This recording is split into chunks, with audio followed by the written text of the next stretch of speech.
Welcome, beautiful teachers, to a Vibrant Music Teacher Chat. This is the weekly live show on YouTube, and you can also watch it on the replay to your heart's content every Wednesday. And I'm Nicola Canton. If we haven't met before, I run a site called Vibrant Music Teaching, and I run this live show every week to connect us as music teachers all over the world. And every week we have a specific topic that we focus on, and today we're talking about office admin. So like all the stuff that you do standing or sitting at a desk for your studio. That's what we're going to talk about today. I've got some little rules that I'm hoping are going to make things more efficient for you, but I'm also happy to answer any questions. So just start with the word question so that I can definitely pick it out from general chat and people connecting and all that good stuff that's going on in the chat box. Just start with the word question, and I'll make sure to come back to anything I might miss as we go through. Tanya said, I'm still trying to figure out how to be efficient with office admin. I grew my studio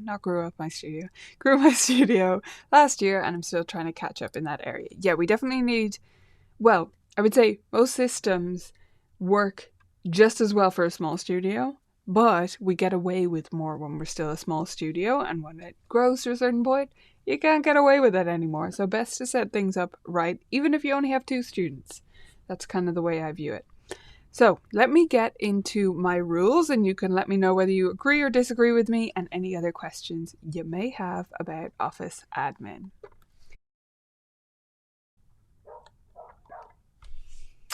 So rule number 1 is instant email. What does that mean? This is a very simple rule, but hard to follow, so you have been warned. Instant email means if you open an email and it only requires a quick reply or action, you do it right away, as soon as you've opened it. Opening it is committing to doing the thing that will be required of you. Now, the caveat to that is, if it needs a thoughtful response, that's fine. Feel free to set it aside, come back to it when you're in a better headspace. But I think many of us are guilty of just like opening all our emails as we go. And even though the reply is just like, no, I can't do that, yep, sounds great, or some other simple response, we just like star it or mark it somehow and close it again, and then we have to come back to it later. No. If it's going to take you less than a minute or 2 to action that email, solve it right now and move on. Because the problem with leaving that information in your head is you've created an open loop. There was a question in the email or something that had to be done or fixed or whatever, and you've opened a loop with that. And some small part of your brain is going to go round and round in circles. Has anyone experienced this with that thing? Like your response to it or the action you need to do, reminding yourself you need to do it. If you just do it right away, you won't have all these open loops running in your brain, and you'll have more brain power for other things.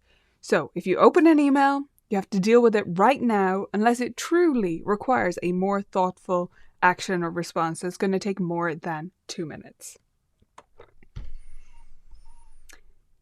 Rule number 2 is to put everything away. And I like to set this as a rule that it's going to be put away at the end of your teaching day, so that if some days you don't do it, the backup plan is that it happens before teaching the next day.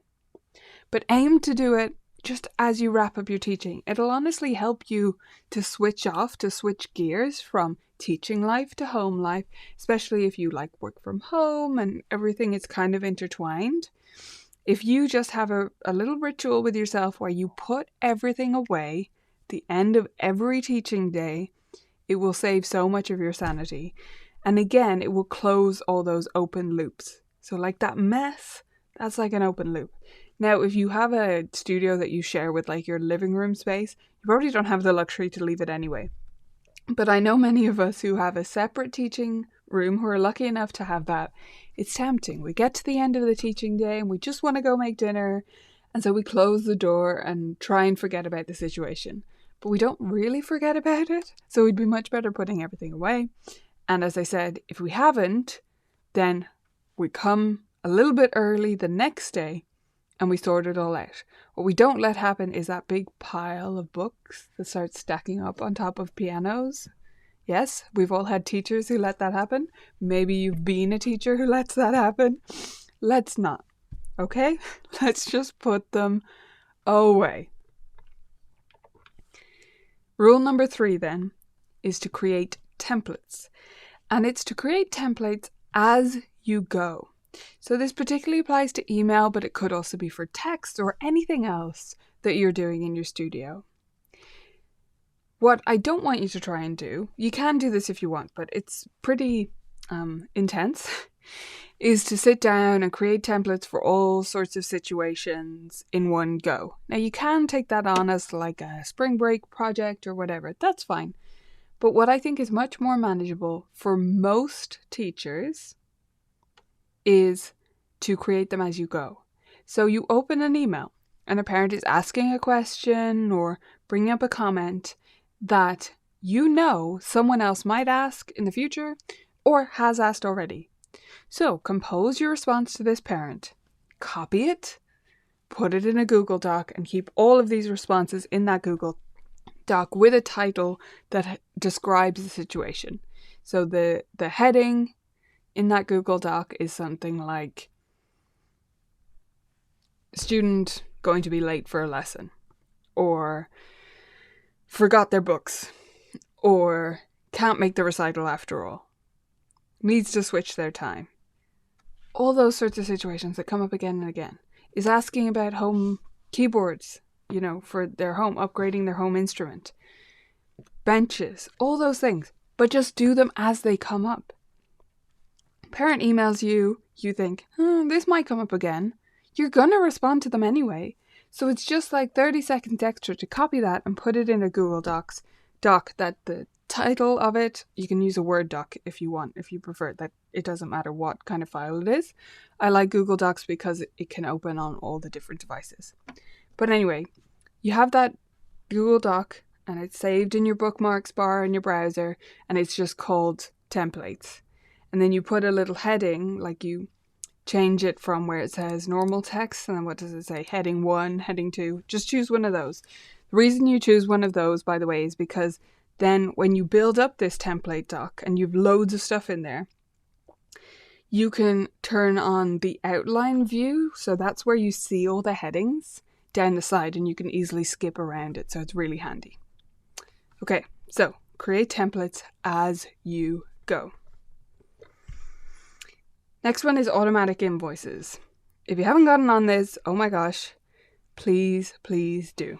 If you're like creating them by yourself, by hand, or in Excel or something, one by one, as you go, emailing them to parents.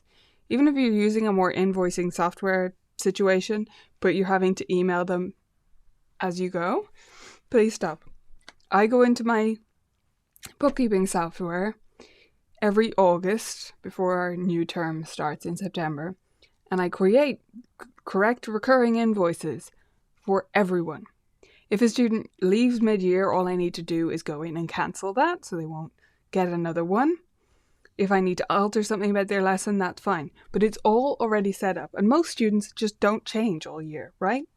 So I do that for our monthly paying students and for those that are paying semesterly.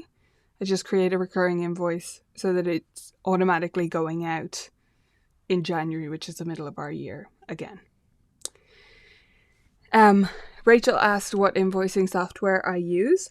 So I use Xero, but that is probably overkill for most studios. I have a much more complex business with lots of things going on. So Xero is great, but maybe overkill. A very simple solution is Wave. It is free. So that's like Wave, like a wave in the sea. If you look up Wave accounting or Wave bookkeeping, you'll find it, and it's a free option, and that can send automatic invoices as well. You can also use My Music Staff to send them out if you're already using that. Okay, rule number 5, the final official rules, and then I've got a bonus or two, is to put things in parents' hands more often. And I'm not talking about creating tons of work for parents here, but I think many of us are guilty of putting everything on our plate when actually, if we're dealing with 30 parents, 40 parents, however many, we've got this plate full of tasks. But if we just asked each of those parents to take that action themselves, it's not a big deal for them all to do it. So an example of this is something like a recital. So in the past, what I've done, or group workshops, that kind of thing. In the past, I might have emailed parents and asked them to tell me their preference of the time they wanted to do. And then they all email me back, and I need to go through all of those and write it down somewhere else, and like the emails are dripping in over time. It's just distracting, and it's a very broken apart process. So it takes way more energy than it should. Whereas if I send all of those parents a Google form and they fill it in, Google Forms can even automatically transfer to a Google Sheet if you want it to, a spreadsheet. So that's what I have it do. And then I can just check in my spreadsheet. Everything is arranged in rows. All of the answers are there. Simple. You can also have parents sign up for things by themselves, again in My Music Staff or other software like that. But whenever you're going to send something out and you're going to get replies from parents, multiple parents, reconsider, because there's probably a way to get them to just fill in the info in a certain way. And it'll all be laid out for you, and you'll save yourself so much. It doesn't sound like much to go through those emails, but because they drip in over time, it is honestly such a nuisance. Okay, on to my couple of bonus ideas for rules or pieces of advice for you. So I've mentioned Google Drive a few times here. I really like using it because it is across so many of my different devices, all of them. And I can easily open it on my phone when I'm travel teaching, or on my iPad when I'm, sitting in the garden to work, or on my computers, right? There's a lot of devices going on. And it's all synced everywhere. So I have a pretty much one sheet that has almost everything about my studio in it in different tabs. It has a tab with student info, so that has, all the parents' names and contact details and when they started piano and their birthday and everything. And I put that in at the start of the year. So I have one place to look everything up. It's really easy to copy paste like a list of email addresses if I need them. And then there's another tab that's a timetable. That is also copied into My Music Staff, but I set it up first in Google Sheets, and it's often easier to see it as an overview in Google Sheets. And then, tabs for anything else that comes up during the year. If I'm planning what supplemental books we need to order, or who's in Piano Safari and might need a new Piano Safari book soon, and like adding those up, it all goes in this one spreadsheet in separate tabs that I can then access from anywhere. My other little bonus tip, is to try to batch similar items. So if you have a bunch of one thing to do, it is almost always more efficient to do that in one go. So if you can set aside a longer block of time to do all of your invoices, if you do have to do them manually, answer a lot of emails in one go, bearing in mind that you've kept to your first rule about answering email instantly if you can, or all the progress reports, or a bunch of them in one go. Try not to be going one task at a time. I'm sorry, folks. I think I'm going to have to sign off there because there's a scratch in my throat and I don't think I'm going to clear it without stopping talking. But I really appreciate all of you being here. We will be back on the live show again on April 19th. And hopefully I'll see some of you at MTNA over the coming week, or NCKP this summer as well. Start planning for that. See you all soon.